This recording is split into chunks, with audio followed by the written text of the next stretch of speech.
Kentucky Colonel Spearmint is a cultivar of Mentha spicata native to Europe and Asia. This particular variety is commonly used for making mint juleps and for other culinary applications, as well as tea and mint jelly.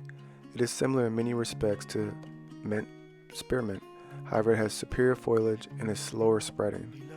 Large dark green crinkled leaves that have serrated edges, spikes protrude out of the foliage and produce lilac, pinkish white flowers in the summer.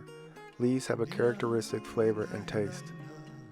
Since its culture virtually guarantees gardening success, Kentucky Colonel Spearmint is an excellent choice for beginners. Tough, undemanding, and difficult to kill, this herb is decidedly unfussy about growing conditions.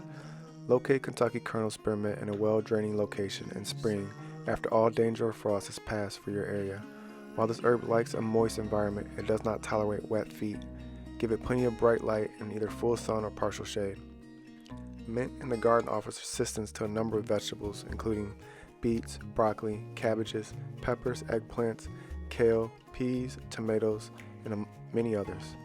It is best to plant mint near a companion plant or in its own pot or bed, as it is a very vigorous spreader. Spearmint is packed with numerous health-benefiting vitamins, antioxidants, and phytonutrients. It is an excellent remedy for minor ailments such as headaches, fatigue, stress, and respiratory problems.